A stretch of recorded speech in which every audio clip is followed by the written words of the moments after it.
So it all comes down to this. In just a few days, Super Smash Bros. Ultimate will be released worldwide. So to celebrate the occasion, why not I do a countdown video? This list will be about all of the newcomers and how excited I am to try out each of them, from the least to the most. I'm not going to include the Echo Fighters, but to make up for that, here's a quick list for them. And before I go any further, I just want to say this is going to be a shorter countdown this time. I'm not going to spend a whole lot of time on each character, but I hope you enjoy anyway. Anyway, on to the countdown.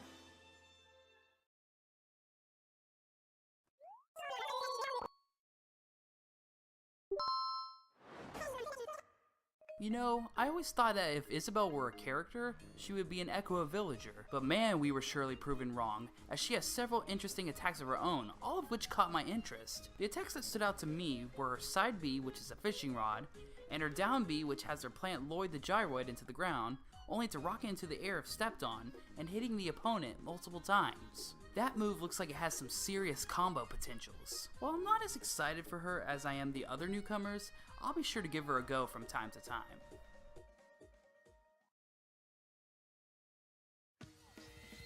We knew these Squid Kids would join the fight eventually. After so much speculation on how they would work in Smash, we finally get to see it in actuality, and man is it nice. Utilizing the many ink mechanics from Splatoon, such as the ink staying on the stage, the ink weakening the opponents, and even refilling the tank if you run out by pressing B while shielding, not to mention the use of the mini weapons from the source material. I'm definitely excited to try out the Inklings, however not as much as these next 5 characters.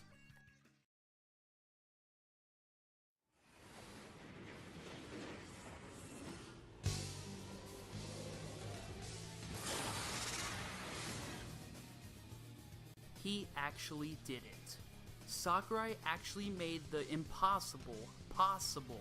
Well, aside from adding every character that was ever in Smash, Ridley from the Metroid series is now a playable character. I had lost hope after that interview with Sakurai, but the madman himself got it all worked out. Ridley's attacks look absolutely deadly and terrifying, not to mention his design, and his final Smash is probably one of the best looking ones in the game. But if I'm being honest, I'm not as hyped as Ridley as I thought I'd be. Oh, I'm still happy that he's in, but I don't know how much I'll be playing as him. I guess it depends on my experience with him.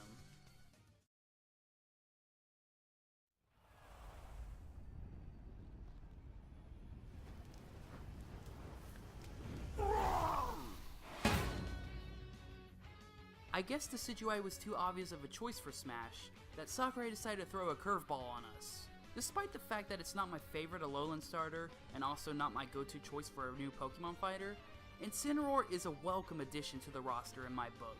His moveset looks very fun to use, and I'm sure he can be a force to be reckoned with if used correctly. My only complaints are that his recovery doesn't seem like it would be good, and he's a slow character in general.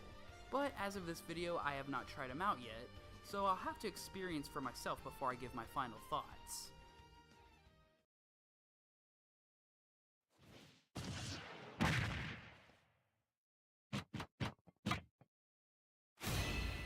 What the f*** were they thinking? My thoughts exactly. Nobody, and I mean nobody, saw this coming. But putting my shock and confusion aside, I'm actually excited to try out Piranha Plant. The development team really went all out with this moveset, using attacks like Spike Balls, Poison, and even that multi-hit Neutral Air. And its final Smash is a nice callback to Subspace from Brawl. And for those who are still confused, Piranha Plant is not one of the 5 DLC characters in the Fighter Pass. He's simply a bonus character. Although it would be cool if he had his own stage, like maybe Mushroomy Kingdom 1-2, or perhaps Piranha Plant Slide from Mario Kart 7.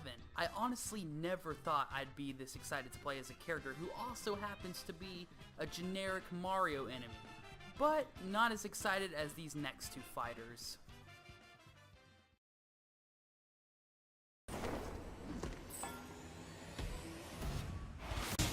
Okay, I'll admit, I was never the biggest fan of the Castlevania series. I mean, the only game I've ever played was the original NES game on Virtual Console. But I'm still pretty familiar with some of the other things the series has to offer. For example, I knew who Alucard and Richter were before they were announced, and also I've heard many of the amazing songs throughout all of the games. But that's about it. Still, nevertheless, I'm very happy to see Simon Belmont finally join the fight. I really enjoy how his moveset was handled. The range of his whip attacks, his down tilt slide which can be turned into a leap kick, his specials which involve his many sub-weapons such as the axe and the holy water. He's a wonderful example of one of those cases where a character's games of origin pretty much create the moveset for them. And if you're wondering which Belmont I'll be using more, look no further. It's Simon, baby! Oh come on, who else would number 1 be? He was my most wanted character for Smash 4 DLC, but unfortunately got nothing but a trophy and a Mii costume. And then his reveal for Smash Ultimate came along and... There he is! There he is! Yes! Yes! King K. Rool's in Smash! King K. Rool comes aboard! Oh my god! Oh my god! Oh my gosh! Yes! He's in Smash! He's in Smash! Yep, that about sums it up. Remember what I said about Simon and how his games make up his moveset for him? Well, it surely applies to King K. Rool as well. Everyone who has ever wanted him for Smash would talk about these 3 moves. The neutral B being the blunderbuss, the side B being the crown toss, and the up B being the helicopter pack. And what do you know? We got them! The down B and the final smash were always up in the air, but what we got for those are awesome as well. Even though counterattacks are a bit obsessive in my opinion. And now that I think about it, I wouldn't be surprised if Sakurai himself actually sat down and watched a bunch of these prediction videos on YouTube, because it clearly shows that he was aware that we wanted this guy in Smash. What else do I have to say? King K. Rool has officially come aboard, and when I get Smash Ultimate and unlock him, it's going to be a blast, straight from his Blast-O-Matic. I am Nintendo222, and I hope you guys enjoyed this video, and I hope you all look forward to Super Smash Bros. Ultimate when it comes out this Friday.